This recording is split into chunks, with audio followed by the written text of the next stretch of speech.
Saudaraku, hari ini kita akan masuk di dalam bagian yang keempat dari seri khotbah bulan ini, yaitu Covenant House.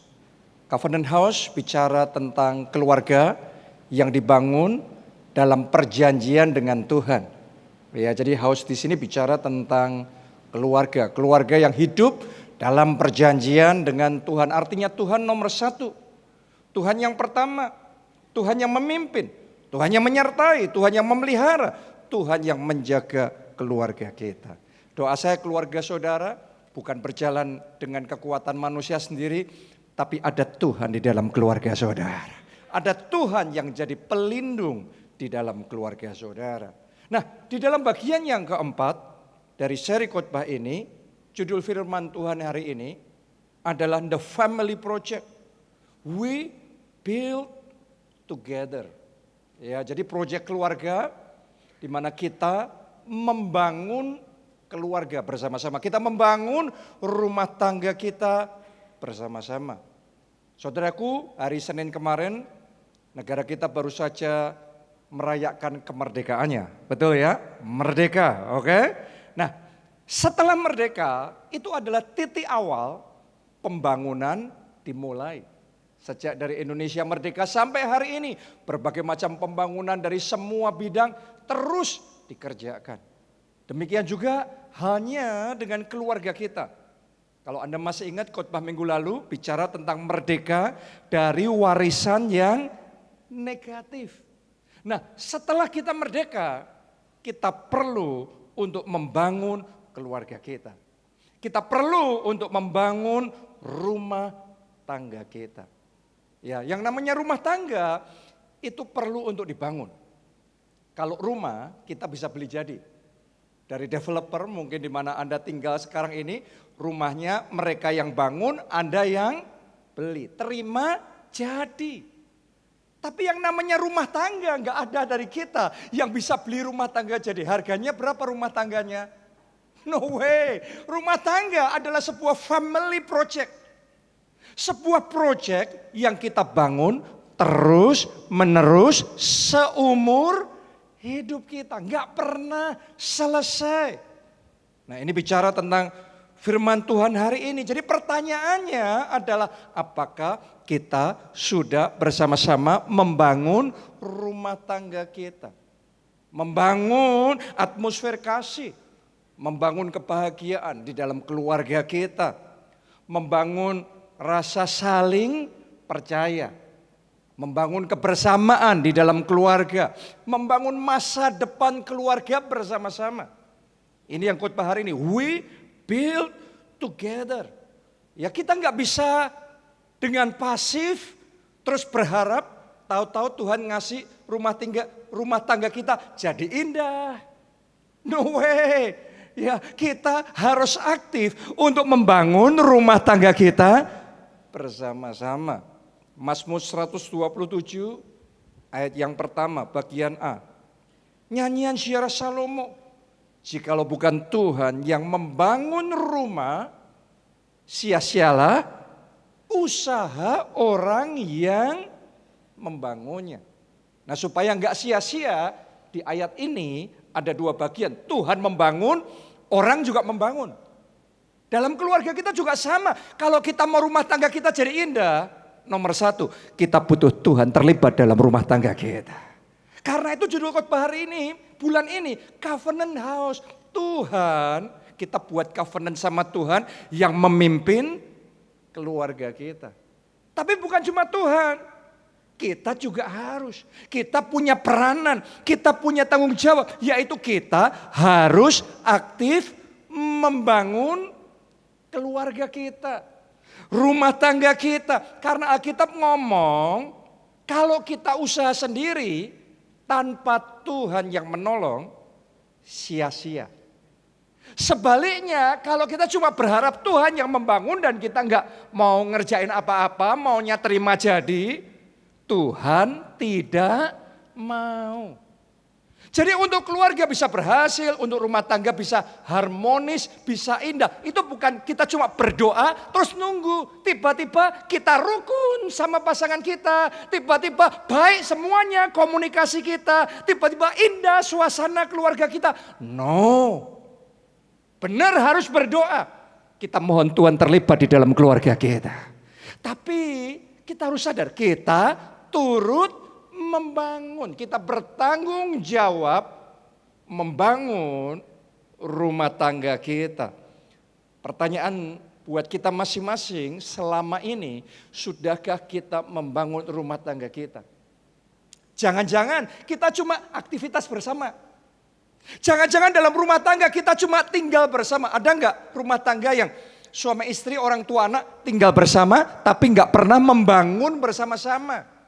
Enggak ada komunikasi bersama, enggak ada perjuangan bersama-sama.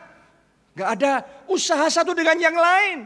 Jadi sendiri-sendiri, cuma tinggal bersama, cuma aktivitas bersama, tapi enggak ada sesuatu yang dibangun bersama, enggak ada rencana yang dibangun bersama, masa depan yang dibangun bersama, kasih diperjuangkan bersama, kesatuan keluarga diperjuangkan bersama.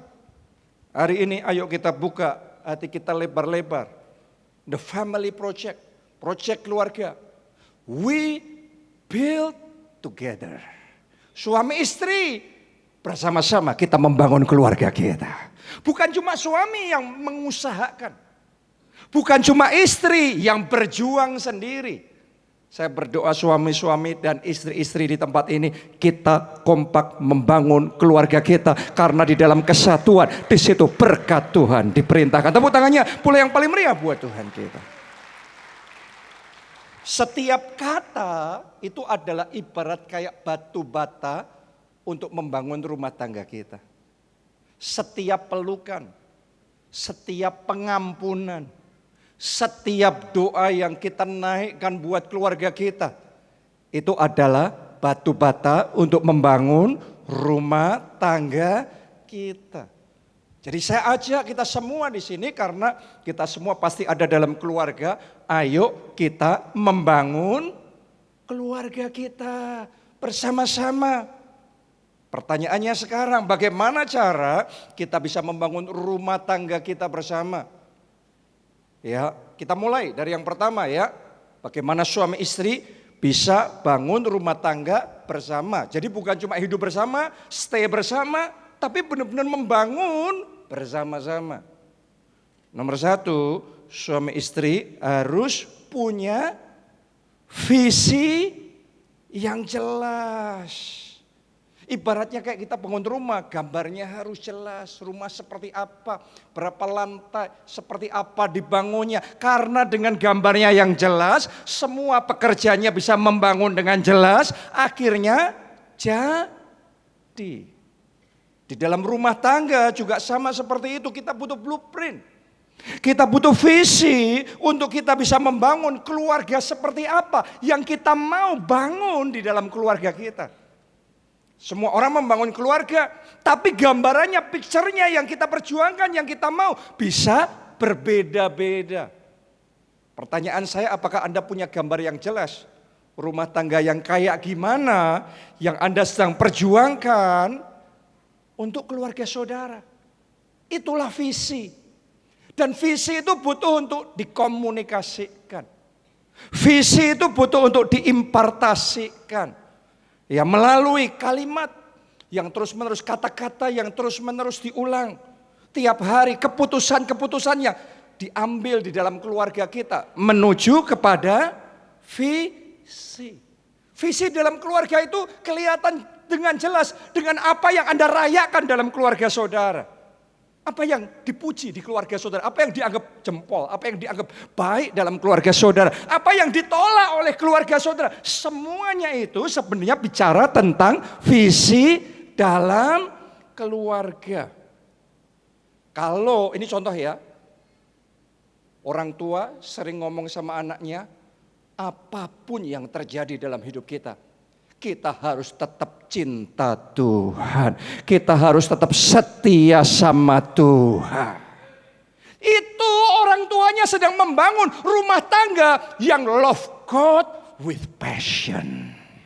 cinta Tuhan dengan segenap hati. Dan yang kayak gitu diulang terus menerus. Ngalami badai, ngalami persoalan. Kita nggak mau kecewa sama Tuhan. Kita nggak mau mundur. Kita tetap setia sampai akhir. Yesus tetap nomor satu.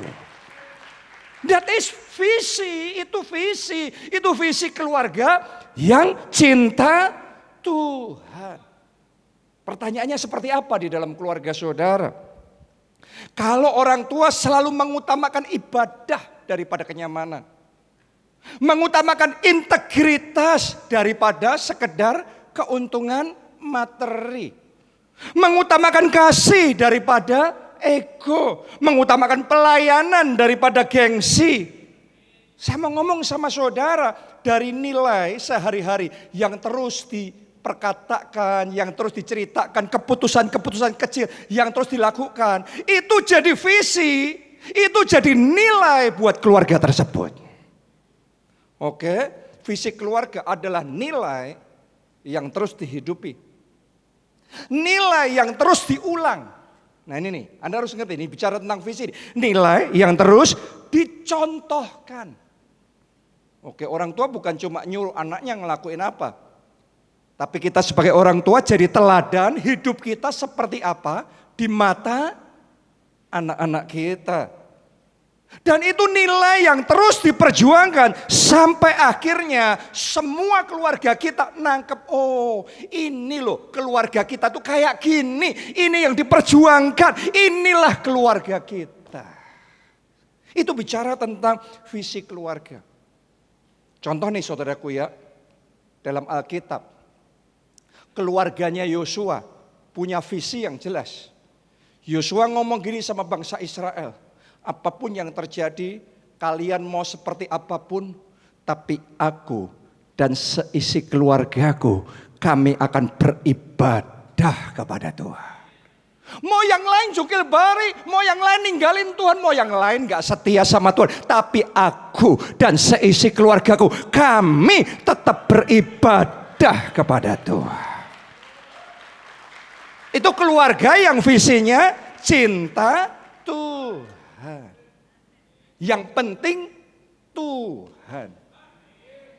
Kadang-kadang di sebagian keluarga mungkin beda lagi. Ada sebagian keluarga yang penting harta, yang penting kaya. Dari apanya? Dari percakapan sehari-hari, dari arah yang dibangun setiap hari. Setiap anggota keluarga bisa ngerasain apa itu prioritas dalam keluarga itu. Apa itu yang jadi nomor satu di dalam keluarga itu. Jadi hari ini saya ajak saudara, ayo evaluasi ya. Posisi keluarga saudara selama ini kayak gimana tuh? Terus kemudian Anda mau bawa keluarga saudara jadi kayak gimana? Dan mulai hari ini, jadikan visi itu jadi visi yang terus Anda hidupi dengan konsisten di dalam keluarga saudara. Anda terus perkatakan, Anda terus contohkan, teladankan di dalam keluarga saudara. Sampai jadi budaya. Dalam keluarga kami saudaraku, sejak dari kecil, papa mama saya selalu ngomong sama saya, sama adik saya, sama anak-anak. Apapun yang terjadi, kalau minggu harus ibadah. Mau itu jungkir balik dunia, apapun itu, pokok hari minggu harinya Tuhan. Dan itu bukan cuma slogan. Itu mereka teladani di dalam kehidupan mereka. Mau tantangan seperti apapun, mau susah seperti apapun, hari Minggu, harinya Tuhan. Dan itu terpatri dalam hidup saya sampai hari ini. Saya jadi hamba Tuhan, hari Minggu, harinya Tuhan. Itu sejak dari kecil. Sudah ditanamkan seperti itu. Saya juga masih ingat, waktu saya SMA. Dan saya mau ambil keputusan yang menentukan dalam kehidupan saya. Saya mau ambil keputusan kuliah jurusan apa. Saya ingat sekali papa saya panggil saya dan ngomong sama saya. Karena dia berdoa dan dia merasa Tuhan bicara sama dia tentang panggilan hidup Tuhan dalam hidup saya.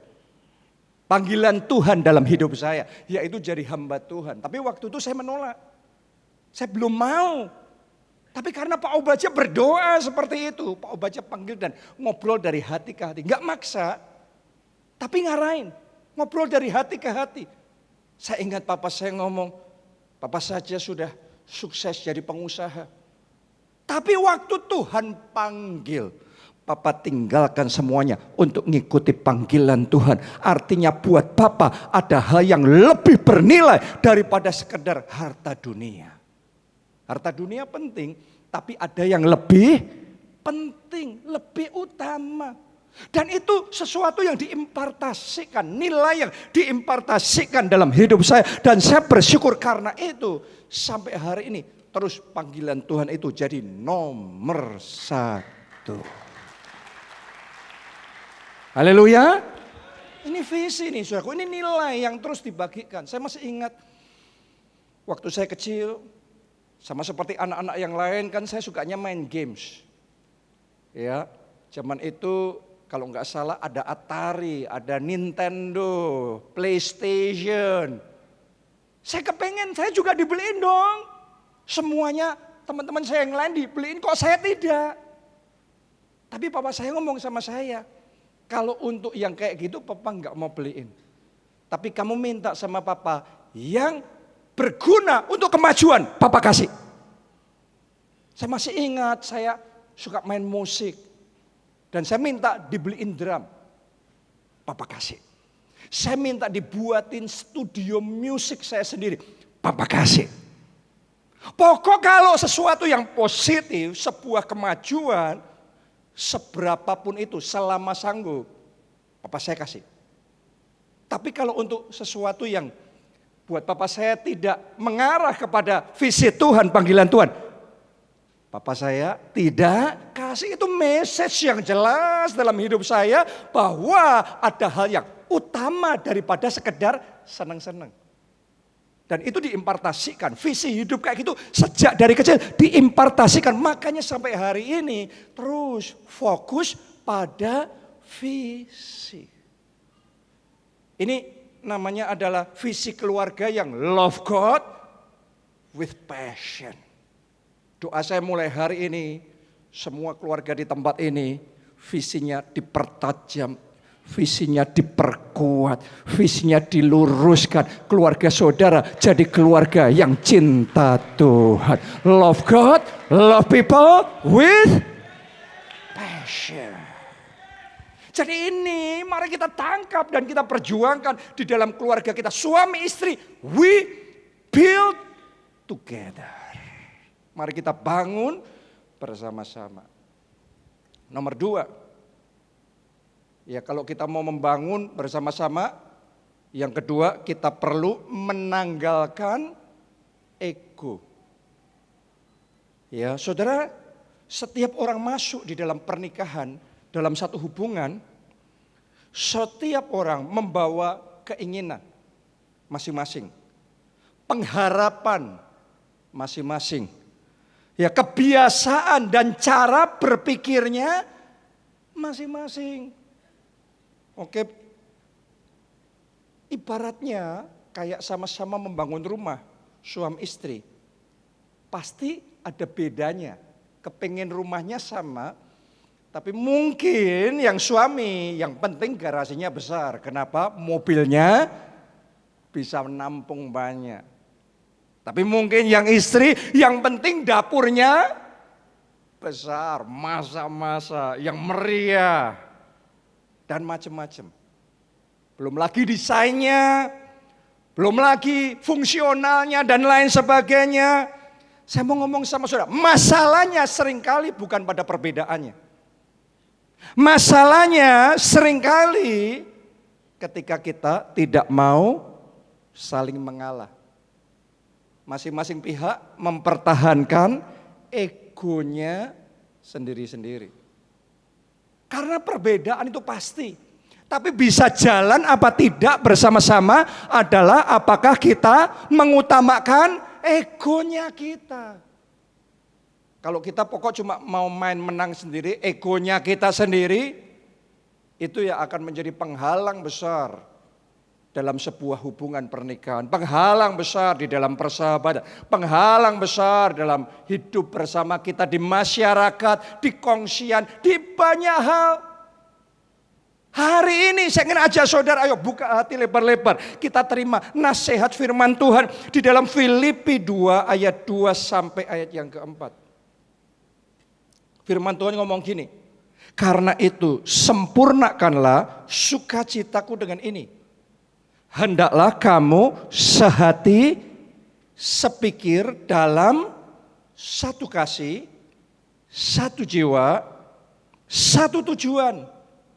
Gimana caranya? Lihat nih ayat berikutnya, ayat yang ketiga. Dengan tidak mencari kepentingan sendiri. Suami, kalau maunya menang sendiri, gak bisa.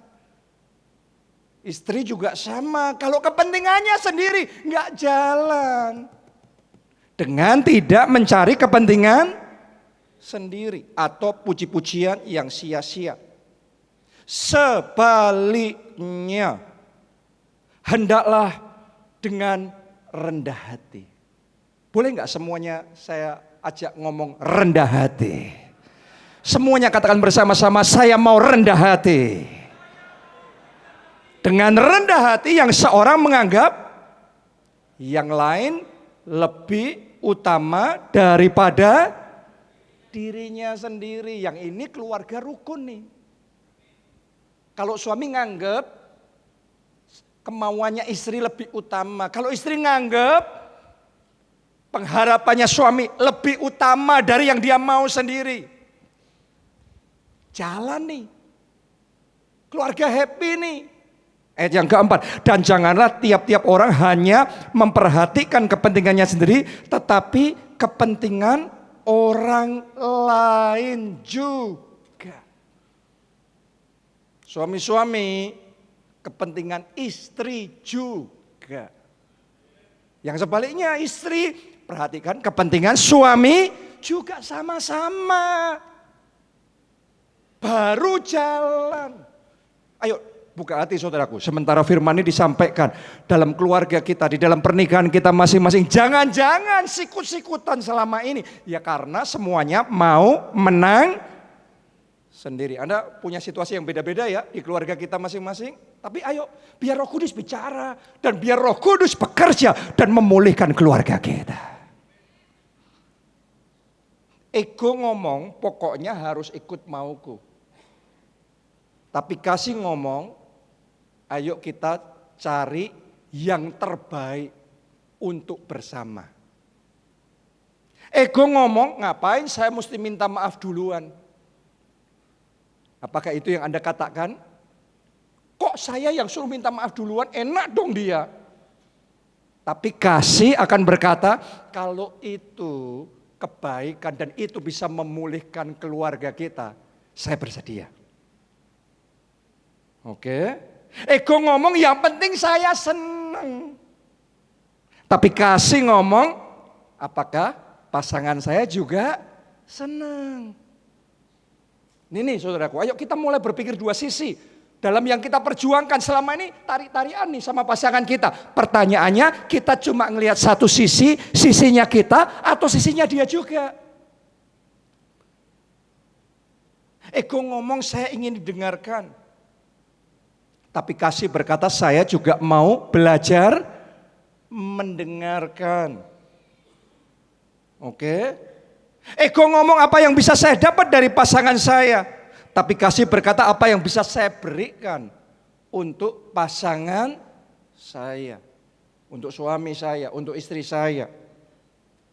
Jadi kalau kita tidak hanya mau menang sendiri, kepentingan sendiri. Tetapi kepentingan pasangan kita juga happy itu keluarga. Ada jalan keluar, ada keharmonisan, ada solusi, ada pemulihan di dalam keluarga. Saudaraku, saya sama Pastor Nita juga sama. Kami masing-masing punya perbedaan. Tapi kita belajar untuk sama-sama. Boleh nggak semuanya katakan belajar sama-sama? Ya, kuncinya tuh belajar sama-sama. Saya tuh sebenarnya jenis orang yang sukanya, maunya, kalau kemana-mana bersama-sama. Sama istri saya. Makanya dulu saya pernah cerita sama saudara, zaman saya masih di Jogja. Kami itu sering sekali di mana-mana selalu bersama dan bahkan sampai malam kadang-kadang di mobil nyetir keliling kota hanya untuk ngobrol dari hati ke hati. Karena nggak ada gangguan yang lain ya, di mobil cuma berdua ngobrol. Saya enjoy momen bersama. Tapi kemudian saya juga menyadari dalam hidup istri saya, Tuhan berikan visi, Tuhan berikan panggilan.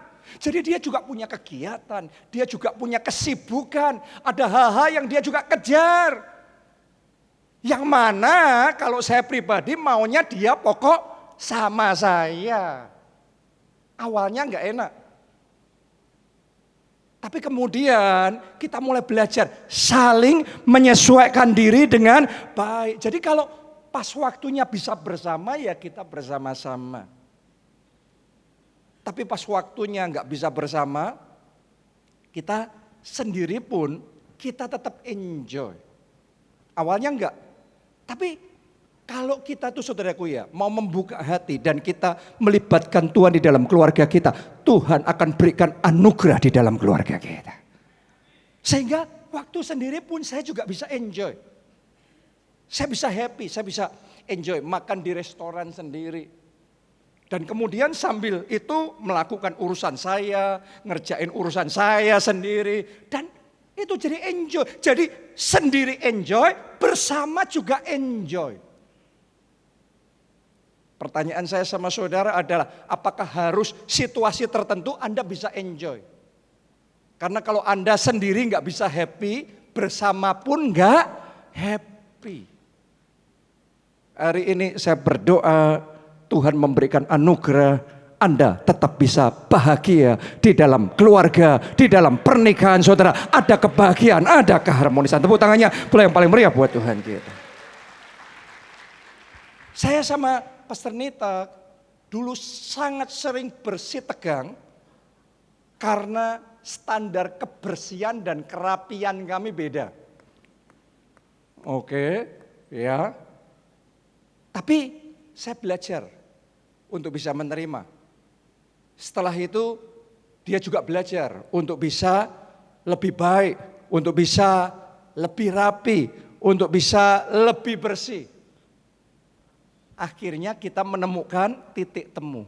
Dulu urusan meja bersama, kita tuh mejanya bersama, urusan meja bersama bisa ribut. Karena buat dia naruh barang ini itu nggak apa-apa. Buat saya yang orangnya dari kecil kamar saya tuh rapi banget. Saya nggak bisa di hati ngeliat berantakan. Tapi sekarang melalui dari pernikahan kita sama-sama masuk dalam proses pendewasaan. Dan akhirnya kalau kita itu berdua mau sama-sama, akhirnya dua-duanya dibentuk, akhirnya dua-duanya jadi baik. Doa saya perbedaan tidak menimbulkan kehancuran, perbedaan tidak menimbulkan kepahitan, tapi perbedaan membawa kedewasaan dan keharmonisan dan kebahagiaan di dalam keluarga. Saudara, tepuk tangannya pula yang lebih meriah buat Tuhan kita. Haleluya. Jadi suami istri di tempat ini masing-masing kan kita sama-sama beda kan. Saya tadi waktu cerita beberapa hal tentang saya sama Pastor Nita, Anda juga ada yang senyum-senyum. Karena itu juga Anda hadapi di dalam keluarga saudara. Dan seringkali kita bertengkar. Bukan urusan-urusan besar. Tapi dimulainya bertengkar urusan-urusan kecil. Tapi yang kayak gitu kalau nggak diberesin, nggak diselesain. Numpuknya di hati. Akhirnya masalah kecil jadi masalah besar. Ribut besar. Akhirnya kacau dan berantakan semuanya. Hari ini saya ajak saudara, ayo buka hati. Kalau kita cuma mau menang sendiri, kalau ditanya bener mana, harusnya rapi atau kapal pecah? Kalau cuma maunya menang sendiri, akhirnya yang ada saling menyakiti. Yang ada akhirnya di keluarga nggak bisa bahagia. Hari ini saya berdoa Roh Kudus menjamah hati kita masing-masing. Dan hari ini kita terbuka hati kita ambil komitmen, we build together. Kita bangun rumah tangga kita bersama-sama. Kita berjuang bersama-sama. Kita berubahnya bersama-sama. Dan kadang-kadang untuk berubah bersama-sama, dimulainya bukan dari dia. Dimulainya dari saya. Berubah dimulai dari siapa? Saya, bukan dari dia. Boleh nggak semuanya ikuti kata-kata itu? 2, 3, berubah dimulai dari saya, bukan dari dia. Nanti kalau masalahnya gini, kalau kita ngomong we build together, kita bangun sama-sama. Nah, orang dengar khotbah gini bisa beda-beda. Sama-sama maksudnya kamu dulu. Itu jadi masalah tuh. Saya dulu. Dan seringkali saya belajar saudaraku, ketika kita ngomong saya dulu, kita nggak perlu, loh aku sudah loh, kok kamu belum? Itu jadi masalah, itu penyakit tuh. Belajar saya dulu, biarin dia mau gitu, mau tidak, terserah. Pokok saya dulu. Karena untuk orang berubah itu, dia juga bergumul. Itu juga perjuangan. Orang kepengen berubah, Anda kepengen berubah. Enggak hari ini kepengen langsung bisa kan? Butuh waktu. Saya sama Pastor Nita, ada hal yang dia harus nunggu saya sekian lama. Baru saya bisa berubah. Dan dia harus sabar terus. Karena enggak semudah itu buat saya. Demikian pula sebaliknya ada hal yang saya harus nunggu sekian lama, sekian tahun. Baru dia bisa berubah. Dan berubahnya belum tentu langsung seperti yang saya harapkan. Butuh proses. Tapi dalam semuanya itu kita bertumbuh jadi lebih baik. Haleluya. Yang terakhir, yang ketiga.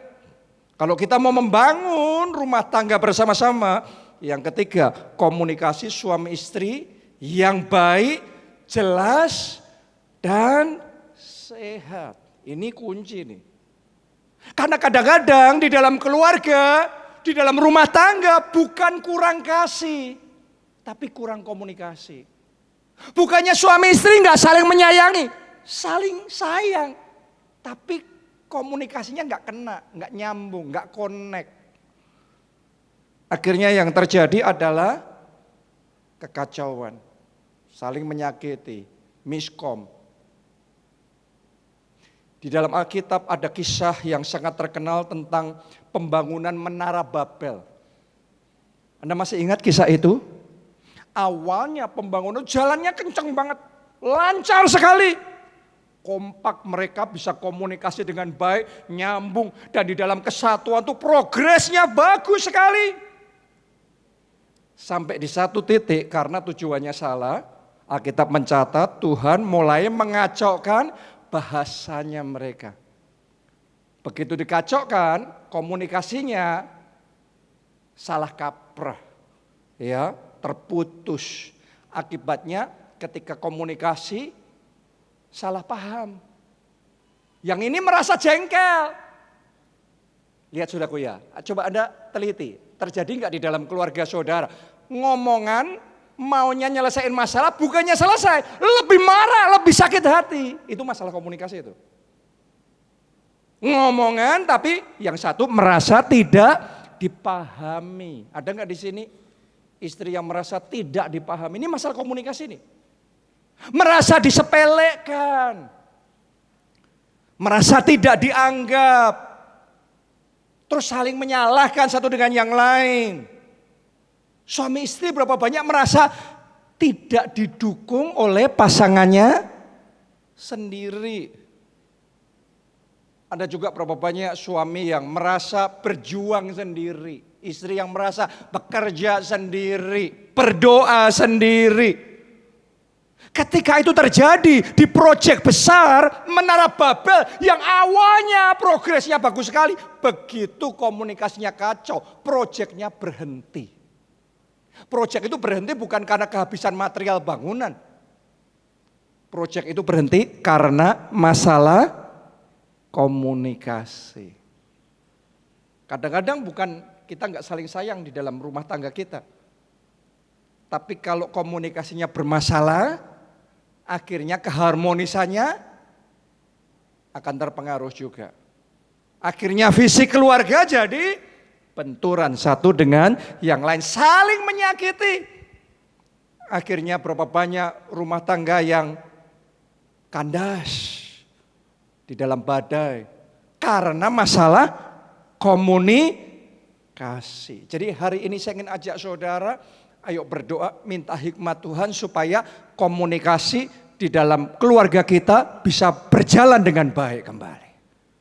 Komunikasi itu ada beberapa level saudaraku ya. Kita sama teman kita, sama orang lain. Awalnya komunikasi itu bisa basa-basi. Sudah makan, rumah aman, anak-anak sudah pulang. Komunikasi basa-basi. Yang kedua, tukar informasi. Jadi ada informasi. Ya. Malam ini aku ada lembur loh. Besok anak-anak ada les loh. Ada informasi. Itu informasi itu dari kepala tuh. Ya. Terus yang ketiga ada yang namanya menyampaikan pendapat. Ya, ketika bicara tentang sesuatu, mulai ada pendapat kita. Menurutku, ini komunikasi nih. Nah ketika kayak gini kadang-kadang tabrakan. Yang ini menurut ini begini, yang itu menurut itu begitu. Bisa terjadi perbedaan. Tapi ini mulai ada komunikasi. Yang keempat menyampaikan perasaan. Bicara tentang perasaan, jadi bukan cuma pendapat pikiran, tapi perasaan. Yang kelima mulai bicara bagi hati. Nah ini nih, saya mau sampaikan sama kita semua, perhatikan apa yang Anda komunikasikan. What do you communicate? Karena kadang-kadang caranya kita komunikasi tanpa sadar, kata-katanya baik, tapi kita sampaikan dengan negatif emotion. Dengan emosi yang negatif. Tujuannya baik, kata-katanya baik, tapi disertai dengan hati yang lagi jengkel. Hati yang tidak puas, tapi kata-katanya baik. Saya yakinkan saudara, mau kata-kata Anda sebaik apapun, kalau ketika ngomong itu ada emosi yang menyertai, emosinya salah, emosinya kemarahan, emosinya kejengkelan, emosinya ketidakpuasan, pasti pembicaraan itu kacau, rusak semuanya. Benar apa tidak?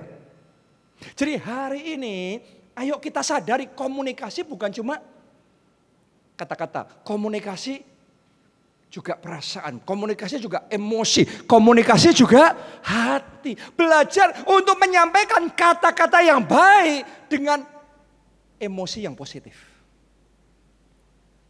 Makanya saya belajar banget. Kalau saya mau nyelesain masalah sama seseorang, sebelum ketemu, saya belajar bersihin hati dulu. Supaya jangan sampai ketemunya, ngomongnya kayaknya benar, baik, tapi kejengkelannya masih. Saya yakinkan saudara, kalau Anda nyelesain masalah dengan kejengkelan yang masih, kemarahan dan ketidakterimaan di hati saudara, itu bukan selesai itu masalah. Perangnya tambah besar tuh. Berapa banyak perang dunia ketiga terjadi di dalam rumah tangga. Karena berusaha nyelesain masalah tapi dengan emosi yang negatif. Hari ini saya ajak, ayo kita buka hati, bersihkan semua negatif-negatif yang ada di dalam hati kita, di dalam perasaan. Mari kita komitmen sama Tuhan, yang negatif diganti dengan yang positif. Saya berdoa semua kejengkelan dibuang, semua kekhawatiran dibuang, semua ketidakpuasan dibuang, semua kekecewaan dibuang, semua sakit hati dibuang. Yang ada damai sejahtera, yang ada sukacita, yang ada pengampunan, yang ada ucapan syukur. Kalau itu yang ada di dalam hati kita, masalah selesai. Tepuk tangannya boleh yang paling meriah. Pemulihan hubungan, pemulihan keluarga terjadi. Doa sama Tuhan saudaraku. Karena itu Anda harus dealing sama Tuhan dulu. Anda mungkin berharap ngomongan sama dia supaya kejengkelannya hilang. Berapa banyak kita belajar the hard lesson. Ngomongan sama dia supaya kejengkelannya hilang, bukannya hilang, berlipat ganda. Sakit hatinya beranak pinak, lukanya tambah tajam, tambah dalam. Hari ini ayo datang di hadapan Tuhan. Kita minta hati kita dibersihkan, kita buang semua yang negatif, kita buang semua kekecewaan. Dan biar Tuhan yang menyembuhkan hati kita. Tuhan memulihkan hati kita. Kalau hati kita dipulihkan, yang di dalam dipulihkan, yang di luar pemulihan terjadi. Pernikahan kita dipulihkan, keluarga kita dipulihkan oleh Tuhan. Saya ajak saudara bangkit berdiri bersama-sama. Kita mau nyanyikan lagu ini sekaligus sebagai doa syafaat kita buat keluarga kita. Mari bersama-sama. Ini keluargaku Tuhan, jagai dan lindungi semua, jagaiku dan seisi rumahku.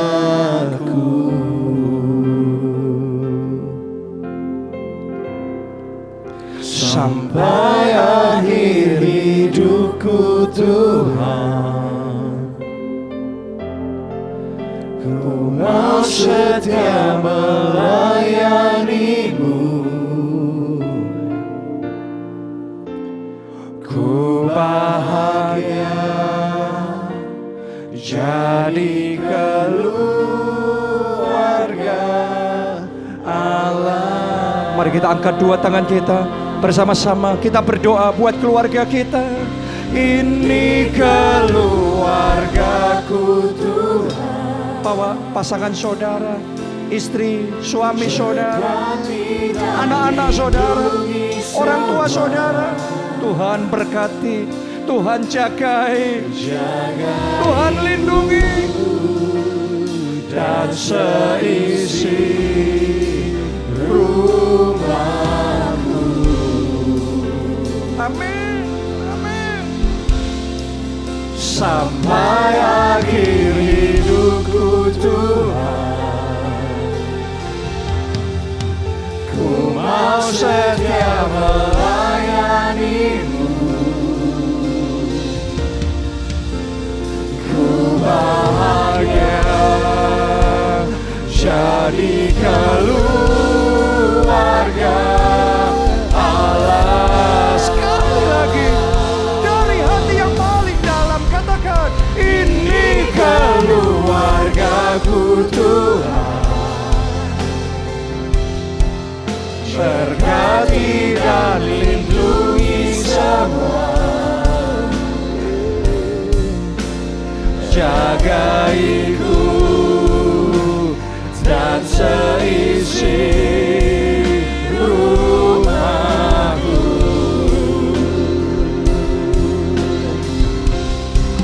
Sampai akhir hidupku Tuhan, ku mau setia melayani-Mu. Ku bahagia jadi keluarga Allah. saudaraku, saya ajak kita berdoa satu hal saja. Minta anugerah Tuhan supaya kita bisa build together, bisa membangun rumah tangga kita bersama-sama, bisa membangun kasih dan kebersamaan itu bersama-sama, bisa membangun saling pengertian itu bersama-sama, bisa membangun masa depan itu bersama-sama. Kita butuh anugerah Tuhan, karena jikalau bukan Tuhan yang membangun rumah, sia-sialah usaha orang membangunnya. Dalam firman Tuhan ini kita sudah belajar, kita butuh komitmen membangun keluarga kita. Tapi sekarang saya ajak saudara berdoa, kita minta Tuhan terlibat di dalam keluarga kita. Tuhan yang membangun keluarga kita. Mari angkat dua tangan saudara, angkat suara saudara, angkat doa saudara di hadapan Tuhan. Minta Tuhan terlibat, minta Tuhan menolong keluarga saudara, minta Tuhan yang bekerja menjamah hati di dalam keluarga saudara, memulihkan hati yang terluka, menyembuhkan hati yang kecewa. Biarlah Tuhan yang buka jalan, Tuhan yang memampukan supaya ada komunikasi yang baik, supaya ada titik temu, supaya ada kebesaran hati, supaya masing-masing bisa mengalahkan ego, tidak menang sendiri, tidak mau mencari kepentingan sendiri, tetapi kepentingan keluarga juga, kepentingan pasangan juga, kepentingan suami kita, kepentingan istri kita juga. Doa saudara, doa, bawa keluarga saudara, bawa orang tua saudara, bawa anak-anak saudara, bawa suami, bawa istri saudara, doa. Ora la pasyara, takapasyara. Oh Tuhan, campur tangan dalam keluarga kami, campur tangan. Bekerjalah Tuhan, mampukan supaya kami bisa saling mengampuni, bisa saling mendoakan, bersama-sama bergandengan tangan dan membangun rumah tangga bersama-sama. Ora takapasyara, takala pasyara, la pasyira. Ora la pasyara, takapasyara. Oh, hadirlah dalam keluarga kami Tuhan. Ini keluargaku Tuhan. Amin. Berkati dan lindungi semua,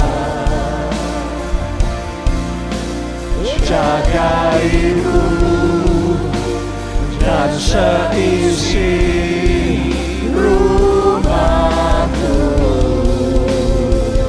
Amin, amin. Sampai akhir hidupku Tuhan, ku mau setia melayanimu.